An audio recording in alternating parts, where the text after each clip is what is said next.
This is for my home church of Suburban Bible Church out of Highland, Indiana. Congregation about 200. So I wanted to take some time to talk with everybody about the importance of reading the text in its entirety.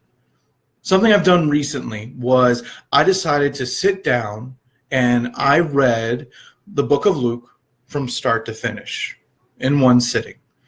Now, some of you think that might seem like a lot of Bible reading. It really isn't. I know some of you can sit through a book and go through the whole thing in one day with some of your novels. This was actually very easy, and it was so easy, and the reason why is because when you read Luke from the beginning to the end, you really start to see a lot of Luke's intention of where he's taking the text. Now, I'm your worship director, and I do a lot with the music, and so I can't help but correlate some of this to some of that musical language, but very much within the introduction of the text, I feel like there's a big crescendo building. There's anticipation. You sense the excitement that God's putting all these little pieces together to reveal something amazing. So you have Mary, you have Elizabeth, you have the angels. You see evidence of miraculous things going on. And there's excitement. And Luke, very much, as he portrays everything in a very logical way, he puts everything in a very easy to follow pattern.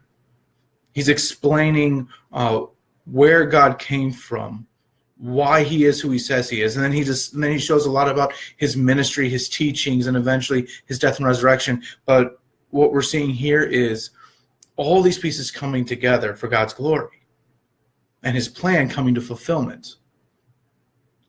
And then in Luke we see him showing that Jesus, as he grows, more and more we're seeing he really is exactly who the angel said he was going to be.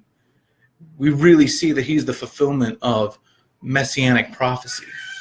He does amazing things. He begins to show that he has authority from God, his ability to do miracles. We start to see his teaching about the kingdom. And then even towards the second half of Luke, his teaching becomes dire. He senses the end of his ministry coming to an end, that he will soon be crucified. And he'll be rising again. And then he points to the next great time of anticipation, the next coming, and for people to be ready for that. So I would encourage you to sit down and read through it. It's very easy, and you'll actually find yourself just charged as you go through it. And you won't be able to help but find yourself stopping and pray and praising and thanking God. So I would encourage you, just take some time this week. Take some time tonight, right now, to sit down, open it up, and read it from beginning to end. God bless.